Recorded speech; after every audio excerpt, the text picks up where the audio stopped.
This month's podcasts are sponsored by Aubergine Legal. Do you sometimes worry that your business isn't meeting all its legal compliance requirements and wonder if you're ticking all the legal boxes? Are you losing sleep worrying about a piece of legislation that you may or may not be complying with? Perhaps you need some help with your client contracts or your data protection compliance. Or maybe you're worried that your website doesn't have the right documents or legal notices in the right place. Perhaps you have a brand that you want to protect with a trademark. How about if you could outsource it all and eliminate all of your worries?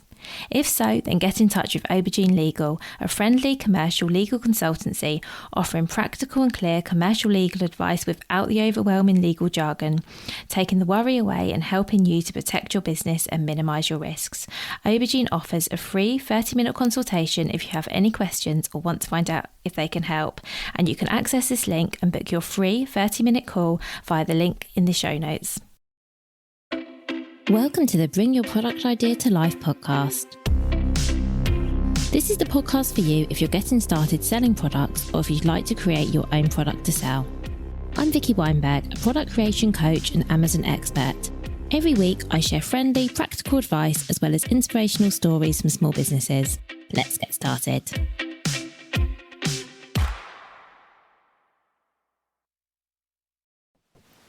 Hello, it's just me again this week, and today I am sharing a previous released episode with you. There are two reasons for that. Actually it's really one reason. You might have heard, hopefully you've heard somewhere, that I am releasing a book this month. The book is called Bring Your Product Idea to Life, which probably sounds familiar, and it's all about how to create your products, how to go from idea to product and all the steps involved. So with all that going on, it's been quite a busy time. There's lots to do when you're launching a book, much more so than I anticipated actually. And so I haven't had much time to sit down and think about, okay, what podcast episode could I record for you this week? Then at the same time, I realised I had this episode in my catalogue, how to create a product in 10 weeks. And I thought, actually, this is a really good episode that ties in really well with the content of the book. The book is not about creating a product in 10 weeks. The book is about taking as long as you need to create your product. However, the steps involved and the things I talk about do kind of match up. So I thought there might be a little bit of synergy there. The book will be out soon and you will be among the first to know. But until then, I really hope you re-enjoy this episode. So let's get going, and of course, because I'm doing this in order, I'm going to start with week one. So week one is about getting clear on your product idea. The very first thing you want to do is define what your product is and who your product's for.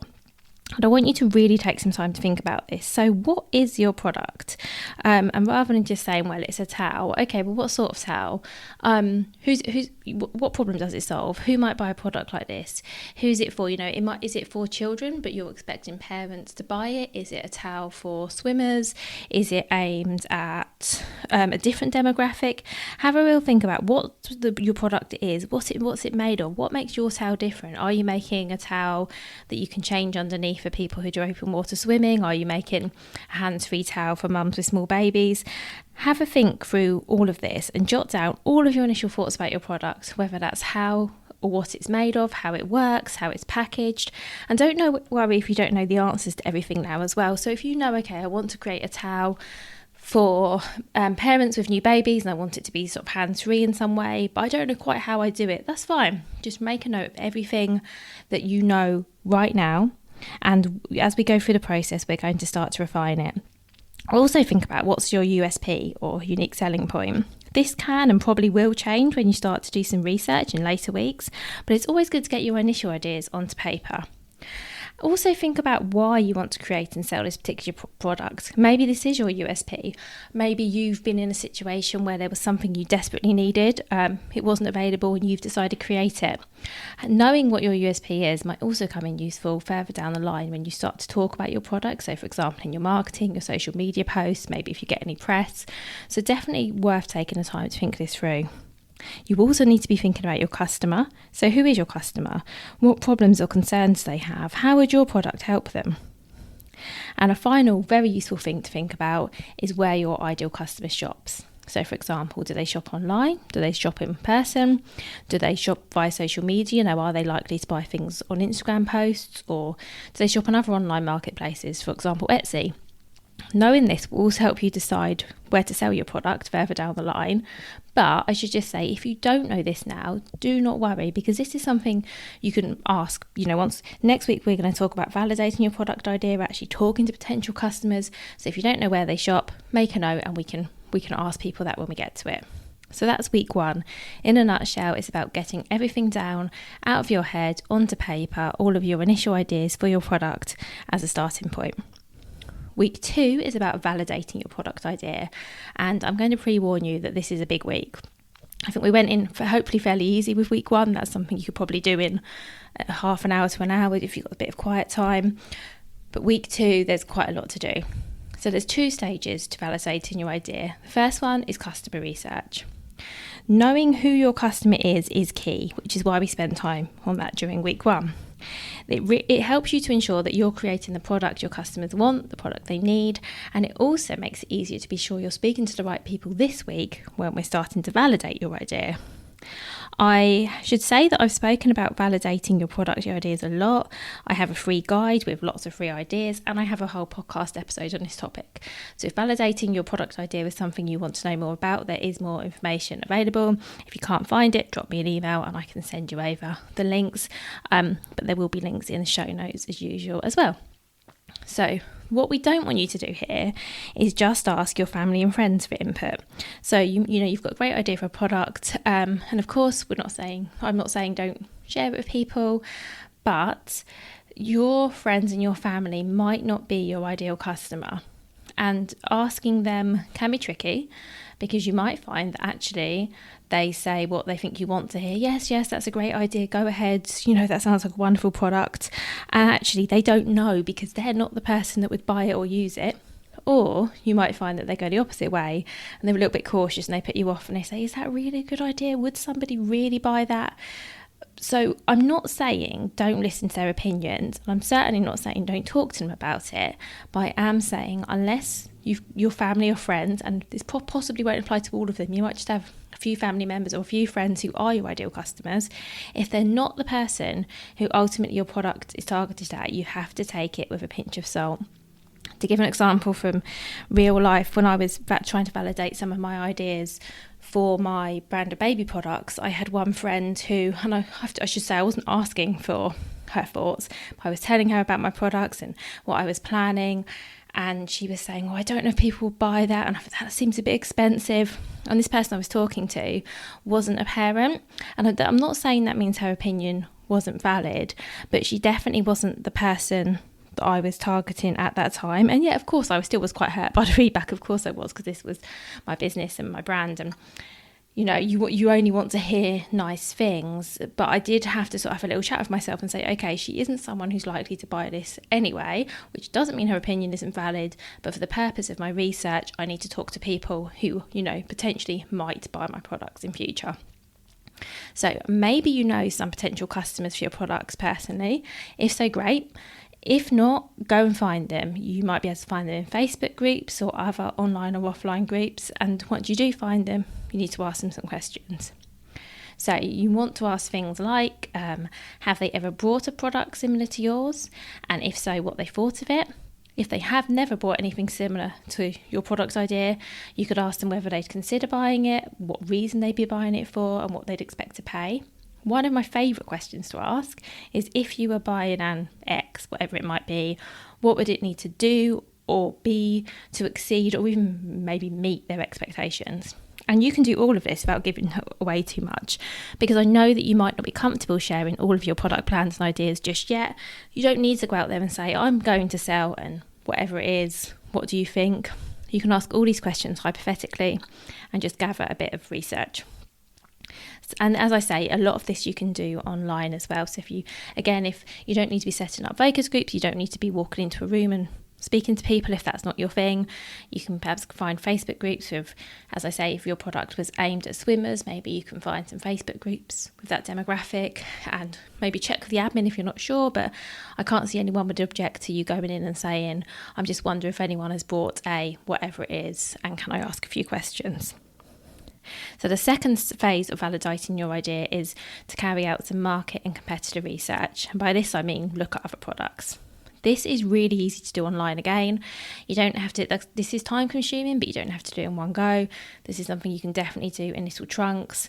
But the key thing here is to keep notes and be meticulous on this. I like looking at Amazon to do my competitor research, and even if you never intend to sell there, because I know you might not, you can really learn a lot, because there's a whole range of products on Amazon and a lot of them have reviews. For some reason it seems to be a marketplace where people really do leave reviews. If you're listening to this and you sell there, you know you might be going, really? But you know, it is hard to get reviews. However, for whatever reason, you do tend to get more there than you would somewhere else. If your products are handmade, then Etsy would be a good place to look. And what you're going to be doing is search for products similar to yours, and it might be that your product's completely unique, but there's likely to be something comparable or kind of similar, and you're going to be looking at those products' features, how much they're selling for. You can look at their photos, and importantly, you're going to take the time to read the reviews, because they will tell you a lot.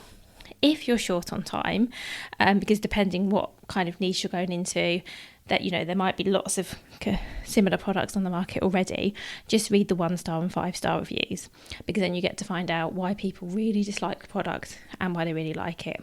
And as I said, make sure you do keep notes. So when I do this, I have a spreadsheet. I write down the name of the product, I include a link to it, I write down what the price is, and I have a column for what people like, what people dislike, and the features as well. And this will really help you design and refine your own product. So this week is all about data gathering. When we get to week 3, you're going to write your product specification.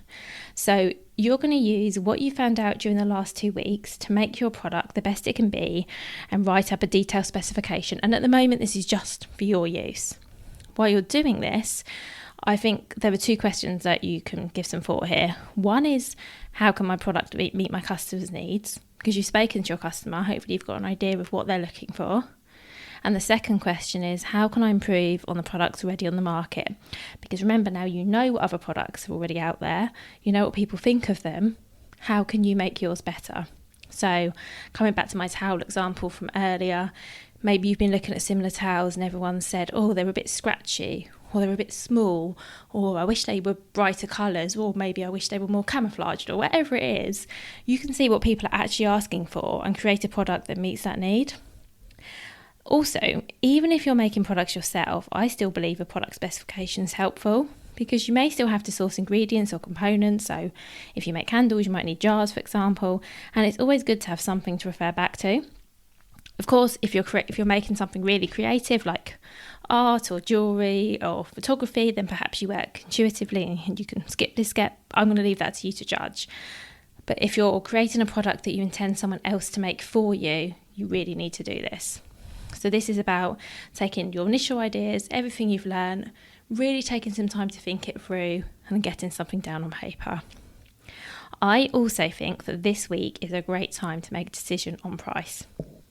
I've spoken about this before, but I'm going to talk about it again. I'll try and keep it brief.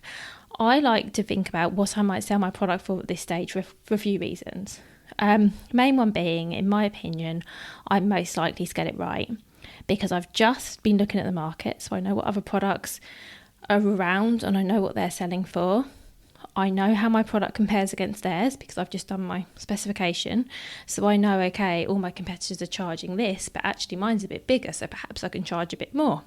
And I've also asked my ideal customers for their opinions about what would you expect to pay for this, and what do you want from the product. I think this is a really great time to think about what your selling price will be. Because the danger of pricing your product later is that you're basing your price on the production price, or maybe your time if you're making your product, with the aim of making a profit, which means that the price you choose might not be viable. If you price your products this way round, when you start to get the price for it to be made, you can see if a profit is possible right away based on the price you've already decided you're selling it for.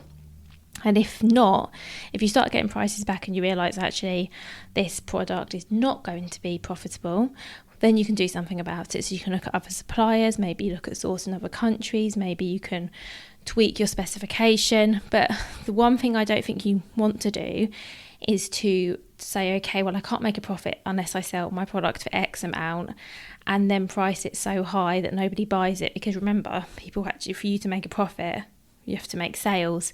And if you're pricing your product just to make a profit without thinking about where it fits in the marketplace, then that's a harder sell. So a little word of caution. I do have a whole podcast episode on this, which I will of course link to in the show notes, where you can hear me, well, basically saying what I'm saying now, but in a bit more detail. But yeah, bottom line is, think about the price now. I think it's a great time to do it because you've just done all this research. Really good time. So moving on to week 4. This week you're going to prepare your supplier communication. Now, you did most of this work last week when you finalised your product specification. So this week is a really good time to put it into an email template you can send to potential suppliers. So I recommend writing a standard email that you're going to send to every supplier that you contact via email. Because even if you are looking at suppliers in the UK and you think, well, I can just phone them up, most of the time they'll say to you, oh, actually, can you send that over on an email? It just saves them writing everything down. Also, if it's in an email, there's no ambiguity. No one can say, oh, you didn't tell me this, or I wasn't aware of that, because it's in writing. What you want to include in this is everything a supplier would need to be able to quote for your product correctly and accurately without giving everything away. So at this early stage, I think that you might not want to be sharing designs or blueprints or whatever your products consist of. You basically just want to be given enough information that you can get a quote. So that might be, I don't know, there might be a fine line, but I think you will know. And if you don't know, of course, you can get in touch and ask for help. You might want to think this week about whether you need a patent or any other protection as well, if you haven't thought about that already, because I think when you're starting to think about how much you're willing to share with suppliers, that might throw things up where you go, oh, actually, maybe I should see if I need some sort of protection before I start speaking to anybody. So what I suggest including are the key requirements for your product. So that's everything that's fixed and you won't be swayed on. And then asking the supplier in turn your sort of deal breaker questions. So these might include things like, do they handle the packaging in-house? Because maybe you need to find a supplier who can do packaging for you. You might want to ask about their current lead times, because it might be that if they can't work to a certain schedule, then that doesn't work for you.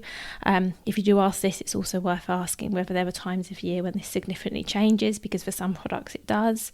And you also might want to be asking about their minimum order quantities, because it is quite likely that you're going to have a budget that you can spend for this initial product, and if they want you to order 1,000, that might just not be feasible, and it might just rule this supplier out. So think about what they're going to need from you in order to give you a price, and what you're going to need from them to establish initially whether you could potentially work together. Because the first thing you're going to be doing once you start contacting suppliers is ruling them out.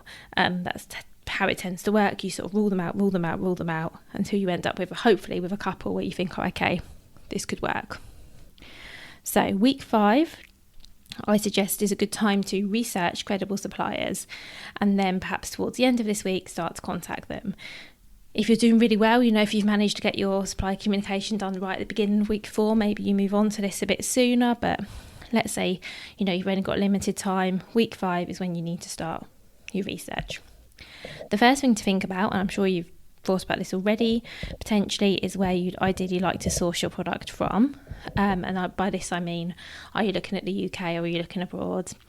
I do often get asked what's better, and I have to be honest, it really depends on what you're looking to sell, because you can't get everything made in the UK.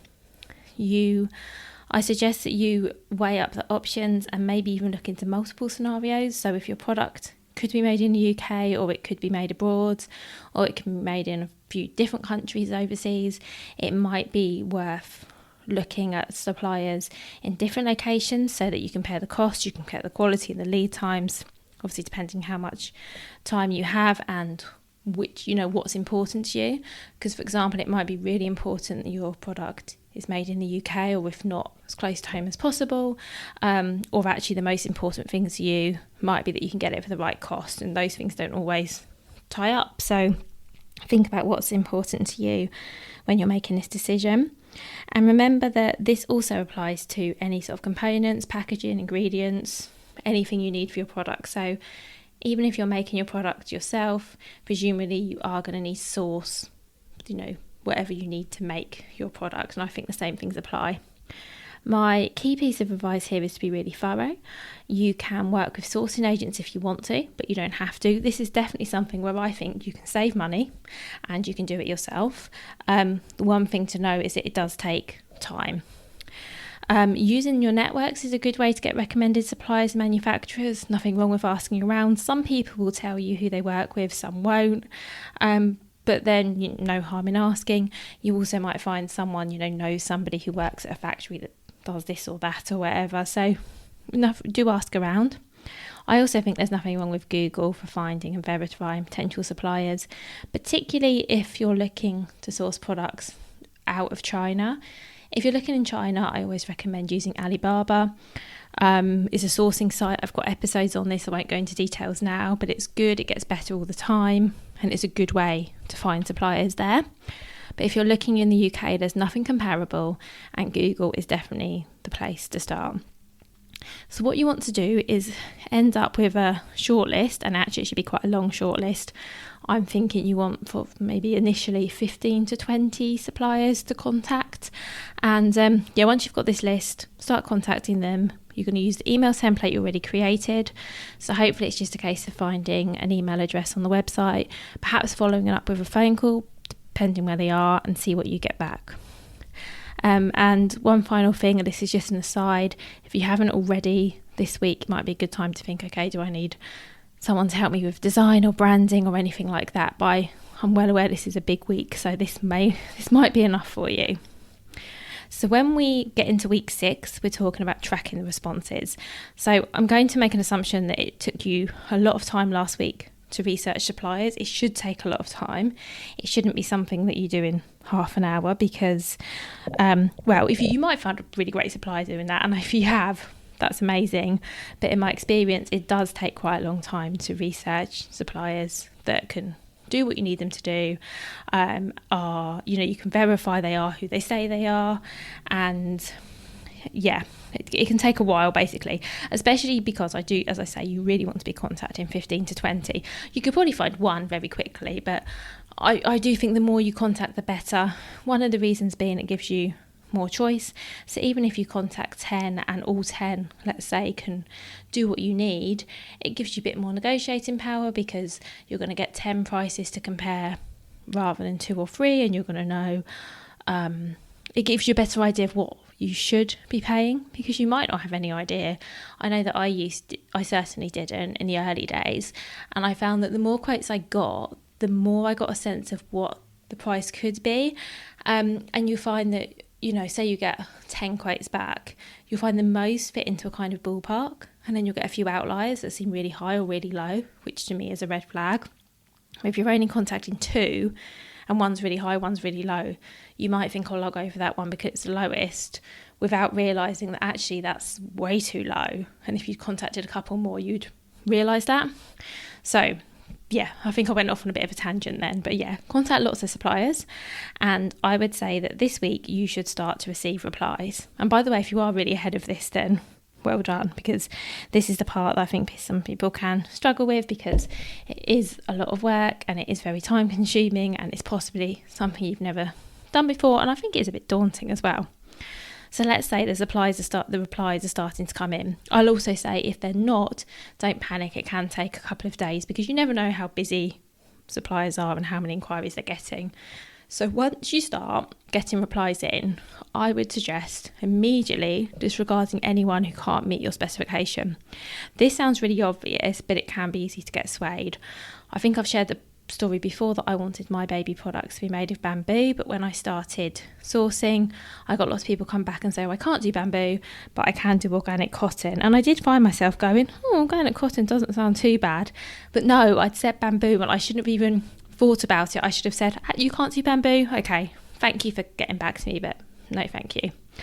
I also suggest disregarding any suppliers where communication's an issue. So whether that's a language barrier or whether they're simply not been good at responding. You're waiting a couple of days every time to get a reply, or maybe you feel like your questions aren't being answered, because you're looking for a long-term relationship here. And if you feel like there might be communication difficulties from the start, that's not really a good way to begin. So in short, it's time to be ruthless. I am rubbish at being ruthless, but this is one time when I can do it because it's really important. You might, towards the end of this week, want to think about ordering product samples, depending how conversations are going. I suggest ordering 2 or 3 samples from suppliers that you feel that you would be happy placing an order with, assuming the sample is up to standard. Because for me, the sample is the final thing. It's like, okay, I've got this group of suppliers, the communication's great, they can deliver the product, the price is okay, the minimum order quantity, everything's okay. Now I just need to see, the product for myself. And even if you're just looking for materials or components for your products, I still think this is important. If you're looking for your component, it might be actually you don't need to worry about samples. You can just place a small order and get the whatever it is you're looking for and see what it's like. But if this is a custom product, I would suggest a sample. Whether that means you need a custom sample or not, it really depends on what your product is, and every case will be different. I think only you can know that, if I'm honest. So you're going to order a couple of samples, and then I think what you need to do is compare them with each other.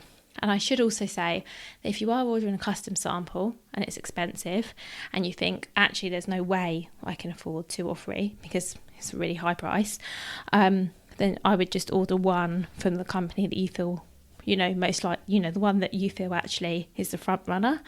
And I would then perhaps compare that sample to similar products at home if I had them, or see if I could borrow something from someone, or maybe I would order something similar online with the intention of returning it to compare them to, just so that I think it's very hard to look at something in isolation and go, is this what I wanted? But once you put it side by side, it's a bit easier. Whatever your product is, so if it's something that you can use, wear, whatever, then do the thing, wear it, wash it, play with it, whatever your product is intended to do that thing with the sample you receive, because you need to see how it stands up to day-to-day use, and you need to find any issues before a customer does. So if you get a lovely product sample, please don't just keep it in the box looking pristine. Actually use it and check that it does what you need it to do, because if it breaks the moment you handle it, you need to know that now, not when you've ordered 100 of them. So week 7 is about shipping and logistics, and I suggest you do this week, because it might be actually that narrowing down suppliers and ordering samples does take more than a week, so that can be carrying on as well. You might be having conversations with suppliers, but at the same time you can be thinking about your shipping. So if you're sourcing your product abroad, in fact wherever you're sourcing your products from, you need to figure out how you're going to get them from the supplier to you. There is a whole podcast episode on a blog post on shipping and importing products, I should say, from abroad, which is well worth a listen, as it is a minefield and there is a lot to get your head around. And if you only listen to one other episode, I do think this is a useful one. I do think that you need to think about this before you place your order, because the method you use to ship your products will impact on your final product cost and potentially your lead times as well. So you have to weigh up, how quickly do I need this product to be here, and how much can I afford to pay to get it here. You need to have an idea of, are you going to pay import fees, and how much is that going to be? How are you going to clear customs? All of this stuff. And I'm not trying to put you off at all here. That's not my intention. But I do feel that you need to be thinking about this now, rather than when, your product's ready and then they say, okay, so how are you getting it over? And then you think, I haven't even thought about that. So do think about this now. This would also be a good time to think about logistics once your product's ready to sell, if you have the headspace to do that now. And I fully appreciate you might not, but at some point you need to also think about where you're going to store your product when it gets with you. And actually, if you're looking at your shipping this week, maybe you do need to decide that, because you might need to tell somebody where they're actually sending it. And the other thing to think about is how you will ship to customers So will you send out products yourself initially? Will you use a third party? It might depend on the marketplace you use. For example, if you're going to sell products on Amazon, you might think, well, I'll send them to an Amazon warehouse. If you do think that, don't send all of your stock there. I have an episode on this as well. But you just need to just think this kind of thing through. And the other reason to do that is it will all impact on the finances, which is what we're going to talk about during week 8. This week, I want you to check and double check that you've included everything in your costing and you're comfortable with the profit margins. So you know what it's going to cost to make your product, you know what it's going to cost to get your product to you, even if you haven't got like exact cost down to the penny, you know, you've got a good idea by this point. I also think you could think about any future costs. So for example, let's say you know you're going to sell on Amazon and there's an account fee you have to pay. Find out what that is. Maybe you're going to set up a website, you haven't done that yet. Well, there'll be a hosting fee, you might have to pay for a domain. Find out as many of these costs as you can. Don't worry if you know, I was about to say don't worry if you miss anything, because without being pessimistic, it's really easy to forget one thing. But let's not make it a big thing. The biggest cost is going to be the product cost, potentially the shipping cost as well, depending where your product's made, and the packaging. Make sure you have all of those costs. If you forget it's going to cost you, I don't know, £20 a year for a domain, don't panic about that now. Obviously, if you can include it, great. But if you don't panic. But, think about all these costs and, are you going to need boxes for packing orders? Are you going to need, how much are you going to pay? Are you going to be sending orders to customers and it's going to cost you, I don't know how much it costs to post things, £2.99 an order, for example. Anything you're going to be spending, include in a spreadsheet so you can work it out. This might not take you a whole week, I should say, but in my experience, it's a task that can often take people a while to sit down and actually do for many reasons, unless you've got a real head for numbers. So for some people, I know this is fun. For me, it's definitely not my favourite. This is a task I personally tend to put off for as long as possible, but it is really important. Please don't skip this step, because before you place your order, which we're going to do next week, you need to know where you are financially, you need to know where your money's going, and you need to have a good idea of whether you're going to get any of it back. So week 9 is decision time, placing your order. So hopefully now you found a supplier that you're happy with, you've agreed all of the terms, all the numbers add up, and it's time to place your order. Before doing that, I would just ensure you're really clear on everything. So for example, the product price, lead times, packaging, how the item will get from the supplier to you, everything that you need to be nailed down before confirming the order. And I also suggest having this in writing, and even if that's just an email where you email over and say, okay, so we've agreed X, Y and Z, please email me confirmation that this is your understanding too. Whatever it is, try and get it in writing, because that'll make it easier in the very unlikely event that things go wrong further down the line. And so there you go, your product's ordered. I say there you go, I'm aware this has taken us 9 weeks and there's been a lot of work, but celebrate because it's exciting. Then week 10. So you might be thinking, okay, well, I've just placed the order, hard work's done. Well, actually, there is a lot to do while you wait for your product to arrive. 2 things I think you want to be thinking about is creating a marketing and launch plan, because you need to start thinking about, okay, you've got a product arriving, you need to start building excitement for it. Perhaps you're going to start taking pre-orders. There's a lot to do. You also need to think about how and where you're going to sell your product and start to get prepared. Maybe where you're going to sell your product, but what you need to start doing now is opening up accounts on online marketplaces. If you haven't yet set up your social media and your website, then you might want to do that now and just plan out all of your next steps. You will also need to be thinking about writing your product description, arranging product photography. There are lots of things you'll be wanting and needing to do. These are just some of the big ones.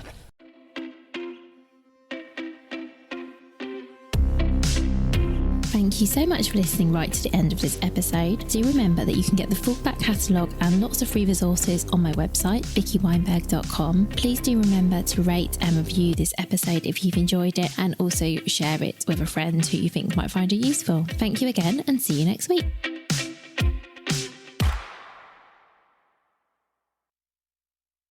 If you've been inspired to start a podcast in 2024, I really recommend my podcast host, Captivate. Captivate were my top pick when I started podcasting 4 years ago because of how easy it was for a complete novice like me to get started. I've stuck with them for the last 4 years because Captivate is still really simple to use. They keep adding great new features like the ability to share ads like these, and they've just been really reliable. So when you're ready to start your own podcast, you can use the link in the show notes and get a free 7-day trial with Captivate.